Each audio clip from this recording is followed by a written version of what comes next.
Thought I'd make a bit of a spontaneous video today, and that's because I'm lacing up the wheels for the 100 mile per hour SR250 that I'm building, which is a project, a long-term project that I'm working on and documenting everything on Do the Ton forum.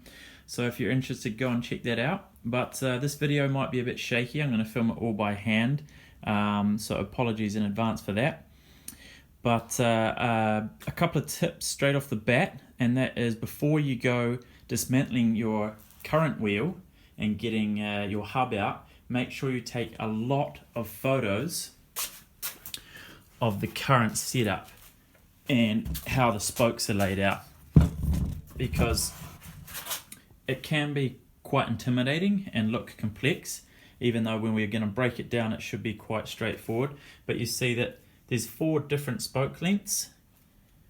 They point in different directions. Some are threaded up, some are threaded down. On the other side we see them like this. So I am at a lucky advantage here because I have a stock wheel right next to me when I'm lacing up the other one, so I can compare straight away. You may not have this luxury, so as I said, take a lot of photos straight up and down so you can see the spoke pattern and the layout, and then be able to compare and do it correctly on the new one. So I'm going to open this package here, the Jadis spoke kit, and show you the spokes and the different lengths and bends within that kit. So in the kit we have 4 different types of spokes, different lengths and slightly different bends here, and those bends accommodate for the hub flanges, left and right sides, whether the spokes themselves are threaded from the top side or the underside. And then we have the set of nipples that go along with them. I will lay the hub out and thread some of the spokes through to show the direction and the positions they should be in. But it also should be mentioned that you should get yourself a hub that is drilled to suit, a rim that is drilled to suit this hub. They're available from CC products in Sweden. They have all the correct dimensions, and you'll notice that when you get the rim, there will always be a brake side, and that is going to be this side of the hub here where the drum brake is. So that is sort of dictates what angles that the drilled holes will be on the rim. Let's move on to the next part. Okay, I just thought I'd introduce you to a couple of tricks I've picked up while doing this a few times and doing it wrong and pulling my hair out and getting frustrated. This is what you can end up with if you decide that you want to do it all in one go. And also, once you've figured out which spokes go where, it's still a very difficult process to get them to all line up on the rim. So I'm going to start from the beginning and mark some markers on the rim and the direction of the spokes, the length of the spokes, the bend of the spokes, and we'll take it one step at a time. Okay, first things first, we're going to make some markers on the hub itself, and you'll notice there are some casting marks in the hub. There's strengthening ribs here on the small side, and on the drum brake side there's large strengthening ribs here that are cast in, and they correspond to or line up with holes around the diameter. Same with here, and they're actually not, well, they're symmetrical through their axes but not flipped in the reverse. So you'll see here, this is what you're going to look for to make these markers that I've made here. You're going to look for the rib on the drum brake side that lines up with a hole on the small side. And you see these ribs here don't line up. This rib here does line up with the hole, and you're looking for the side that also lines up with the rib on the small side of the hub.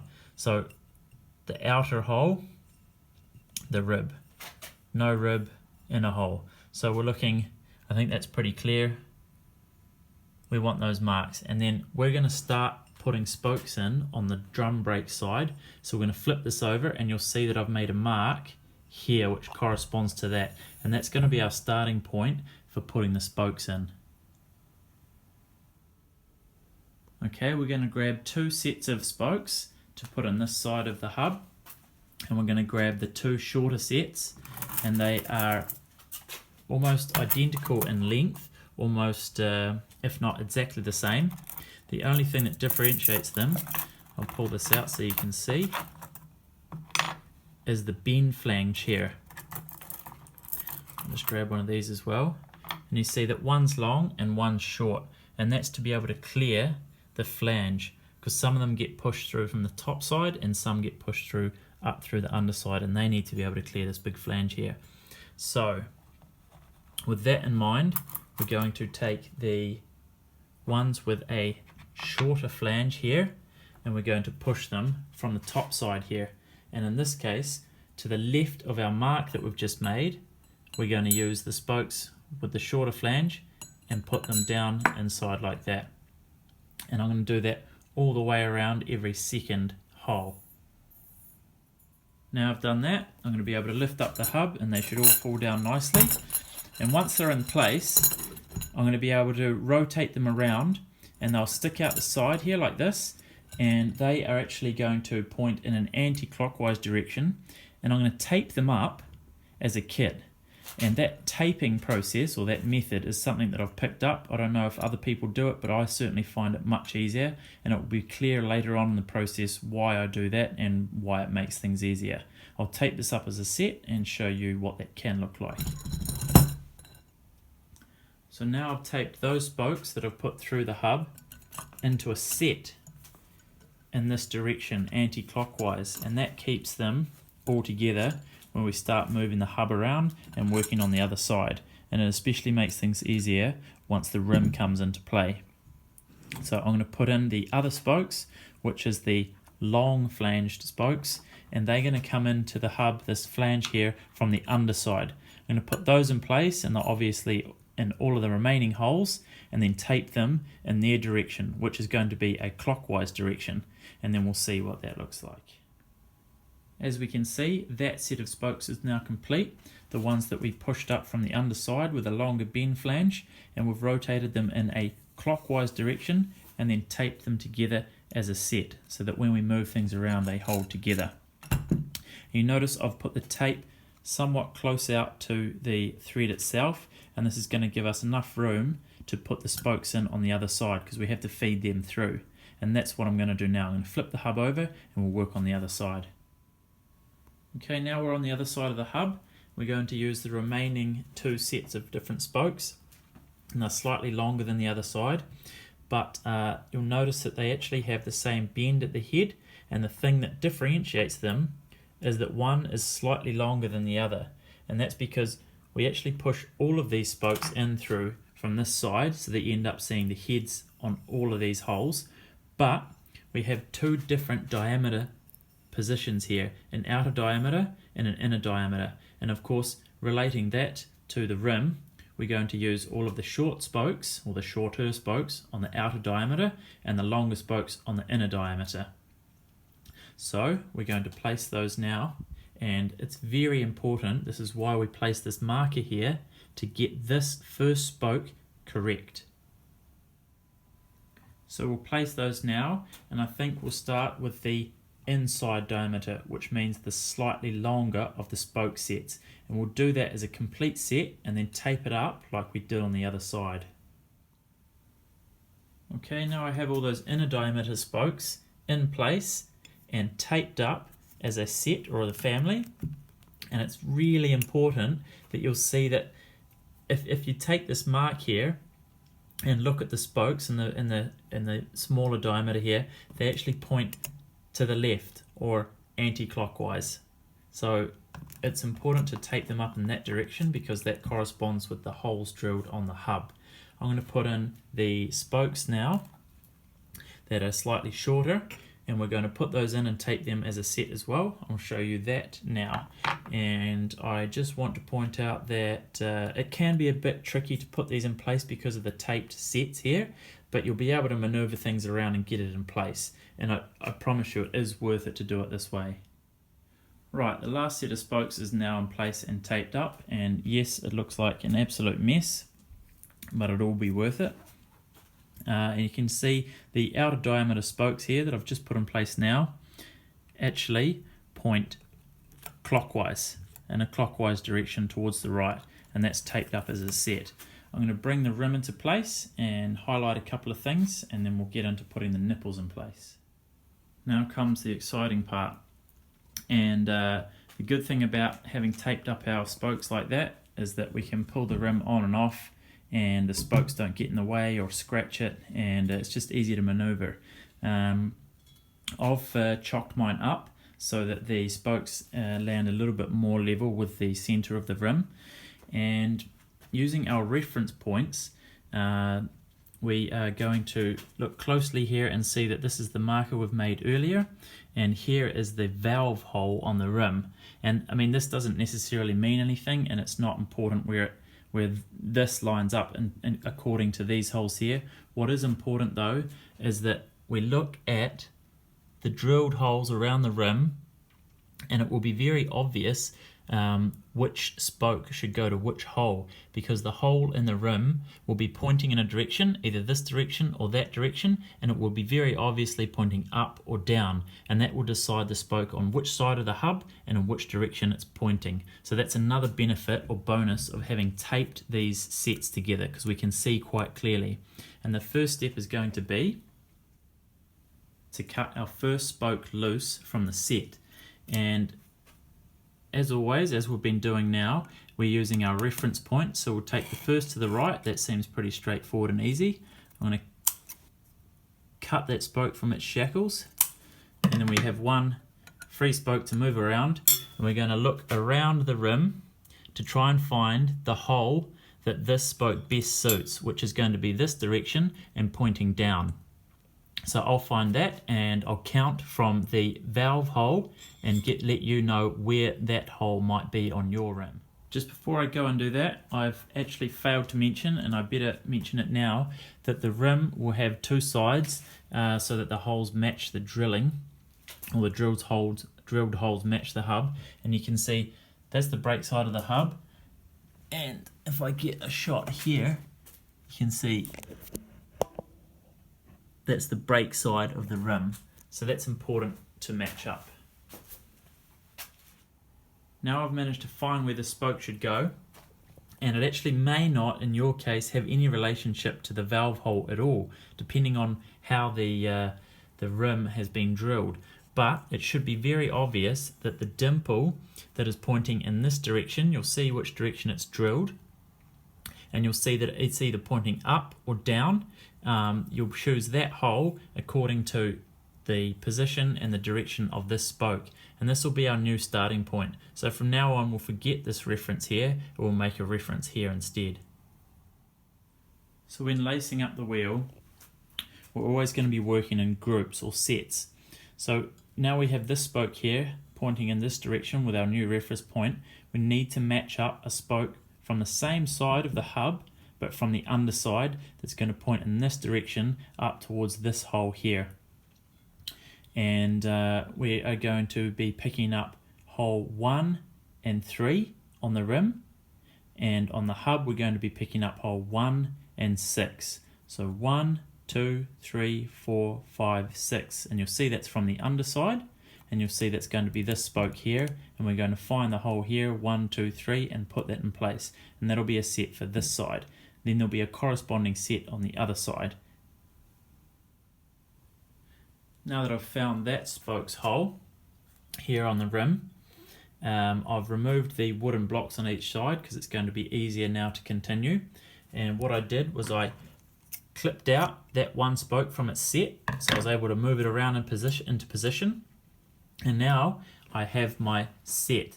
I'll grab my red marker pen, and you'll see here that these two here line up and make a set, so the center is being here.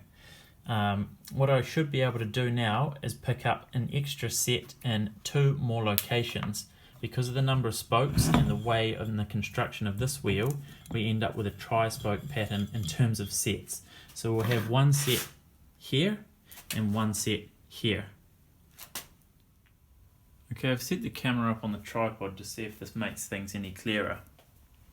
But now what I've done is I've picked up the 3 sets, this triad, that is the basis for building our rim.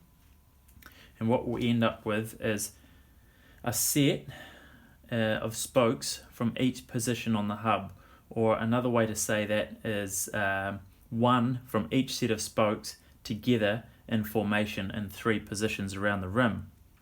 And what that will do, it will tie things in nicely for the rest of the positions for the other spokes, and that should make things much easier when we start adding the nipples and the rest of the rim.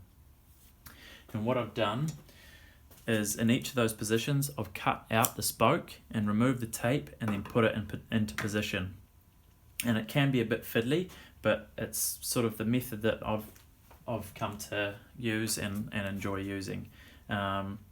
Okay, the positions of the spokes, there's a lot of numbers and counting, but basically you find a spoke that you've put in position. This is our first set, and you want to count to the 4th set of that same spoke.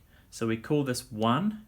So we count 1, 2, 3, 4, and then we find its position on the hub. And again, rather than counting all of these holes in the rim, this should be very obvious according to the direction and the position of that hole drilled in the rim. And then we do the same thing again. We count 1, 2, 3, 4, and we find its position here.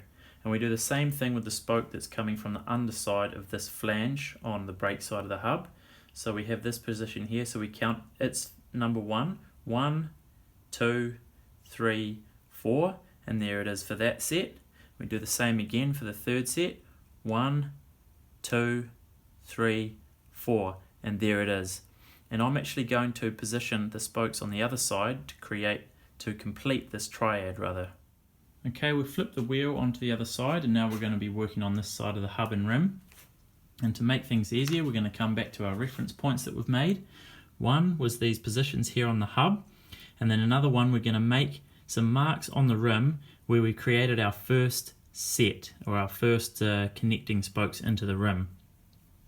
And to get this spoke here in the middle between those two to continue building our set, we're going to pick up the spoke on the inner diameter here to the very left of our marker, because that's going to pick up this spoke here. I'm going to cut that loose from its set, cut the tape and put it in position and remove the tape from the spoke, and then we'll pick up the last and final one of the set to create the 4 spokes. Okay, now I have that spoke in position. You see here in the middle of the previous 2. I need to pick up the 4th one to complete my set, and to do that I need to choose a spoke from the outer diameter here on the hub, and to do that I'm going to count 6 positions, counting the first as the first spoke that we've actually used. So 1, 2, 3, 4, 5, 6, and you'll notice that that spoke there that I'm marking is on the outer diameter, and when I cut that loose here, it's going to swing out and pick up in this part, in this hole in the rim. I'll do that now. Okay, now I have a spoke set in place, and you see here that it makes quite a lot of sense the way that the tension is taken up in the hub and the rim, and how that works together to create a set and balance out the forces on the wheel. So as was what we did on the other side, we're going to pick up a triad here, here, and here, and do the same thing in figuring out which spokes go where. I'm going to rotate this to the center position and count around. What I'll do is I'll set it up like I did the other side as the sets, and then film it with the camera on the tripod. Okay, a bit of an overview for the final triad of sets of spokes. 4 spokes, 4 spokes, 4 spokes. We'll just continue to build using this as the basis, and what we'll be able to do is we'll be able to copy the angle and the position from the hub towards the rim and slowly work our way around. Now, when you screw in the nipples onto the spokes, make sure you do it loose so that you've still got the ability to move the rim around on the hub so that you can sort of tweak in the spokes into their positions. I'll continue to do this, and each spoke you put in place, take the tape off, and it'll get tidier and tidier because it looks like a mess now, but but it has certainly helped, or I think it has. Okay, when finding the positions for the remaining spokes, there's a couple of numbers that are quite helpful, and that is, if you're starting with a spoke that's already in position and you want to get the next position in the set, you can count 3 on the hub, 1, 2, 3, because that's the next of the same spoke, and then you count 5 holes on the rim to find your next hole for that second spoke in the same design of spoke, the same set. So we go 1, 2, 3, 4, 5, and here's the hole for this spoke here. So I'll cut that loose and put that in the hole. This is the same pattern for continuing to get each spoke into position. I just thought I'd film the same thing again, just in a part of the rim where there's less spokes in position. But say I just picked up this spoke here, and it's already got its nipple and it's in the rim. So I would take the next one in that set, which will be this one. So it's actually hole position 3, 1, 2, 3, and I'm going to find hole position 5 on the rim. 1, 2, 3, 4, 5. Here's the hole here. Here's the spoke here, which is already loose. It's clipped off because of all of its mates are also clipped off. I'm going to put that in position there. You can continue doing that throughout the rest of the hub. So 1, 2, 3, 1, 2, 3, 4, 5. And this one's already in place because we've already got our triad in place. And you'll do the same with these under spokes. So the second in the set here, we go 1, 2, 3, second in the set, and we'll be able to count 5 holes along the rim. 1, 2, 3, 4, 5. That spoke, once I clip it loose, is going to go there. Repeat this process until you've got all spokes in position. And keep removing the tape too, because it looks like shit. So now we have all spokes in their positions, loosely fastened, so that we've still got a lot of maneuverability in the rim. And we've removed the tape and cleaned the tape residue off the spokes, so they're nice and clean now. What I'm going to do is I'm going to go around the rim and do all of these nipples up relatively tight but still loose, because we want to do the final tightening when we're doing the straightening and the truing. So I actually have a bit on my power drill here, or my cordless drill, a nice fat wide flat head. I'm going to go around and do all of those up to the same tension, which is roughly finger tight. Once you've got those spokes all tightened up nice and even around the whole perimeter, you don't want to tighten it so much that the thread is sticking through, but you want it to be visible at the top here, and then the rim and the hub should be pretty tight together actually. And final tweaking and adjusting will be done when we set it up on the truing stand, or at least in our case our makeshift truing stand.